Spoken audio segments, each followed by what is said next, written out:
permission to translate tonight's service, if that's okay with you. Me han dado permiso de traducir el servicio esta noche, así que estaremos hablando en dos idiomas. Book of John, chapter 2, verses 1 through 11. Amen. If you're in Genesis, Exodus, there, just flip your Bible upside down and it's on the other end. Okay. If you still haven't found it, Book of John, chapter 2, verses 1 through 11. Okay. If you still haven't found it, need some help, it's in page 1850 from my Bible. Okay. So, Book of John, chapter 2, verses 1 through 11. We're going to talk about the true miracle in the Bible, the true miracle in the book of John. And the third day there was a marriage in Cana of Galilee, and the mother of Jesus was there. And both Jesus was called and his disciples to the marriage. And when they wanted wine, the mother of Jesus said unto him, They have no wine. That's a very important phrase. Jesus said unto her, What's with you, woman? My hour has not come. His mother said unto the servants, Whatever Jesus says to do, you do it. And there were set 6 water pots of stone, after the manner of the purifying of the Jews, containing 2 or 3 firkins apiece. Jesus said unto them, Fill the water pots with water, and they filled them up to the brim. And when he said unto them, Draw out the water, and bear unto the governor of the feast. The governor is like the head of the feast, the head of all the waiters, the head waiter.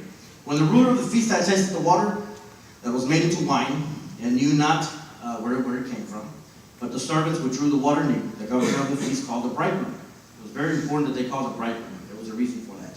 And they said unto him, Every man at the beginning doth set forth good wine, and when the men have well drunk, but you have reserved the best wine until now. There's 7 miracles in the book of John that we learn about. The first miracle tells us about the 6 clay pots. Do you mind showing us those clay pots up there, brother? There's 6 clay pots. According to the Jewish tradition, what happened in a wedding is every invited person that came to a wedding, you had to give your guests breakfast, lunch, and dinner for 7 days, plus the wine. That means that every time you got invited to a Jewish wedding, it was like, honey, paid vacation for an entire week.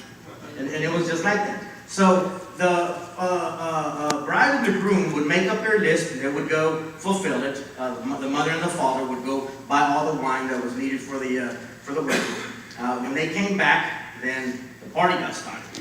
If the wine was to finish, like it says in this verse, if the wine was to finish, si no había vino y se había terminado todo el vino, iba a ser algo vergonzoso, ibas a ser el hazme-reír de toda la sociedad. Lo que sucedía es de que tenías que ir a buscar el vino para poder suplirlo para toda la boda. So then, if the wine was to finish, that means that each one of these elements, which are the elements of marriage, synonym of family, which is also a synonym of marriage, which is also a synonym of a household, that means that it was over. Each clay pot stood for a different meaning. The first spot, the first water pot stood for love. La primera vasija significaba amor. The second one represented patience. The third one, forgiveness. The fourth one, peace. The fifth one, happiness. And the sixth one, submission. La primera jarrón significaba amor. La segunda jarrón significaba paciencia. El tercero significaba perdón. El cuarto significaba paz. El quinto significaba felicidad. Y el sexto significaba sumisión.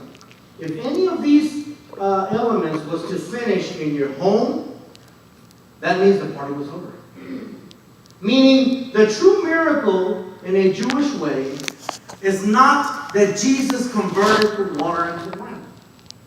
The true miracle in the first miracle of the book of John was that Jesus was there to save the marriage. Jesus was there to save the family. Jesus was there to save the wedding.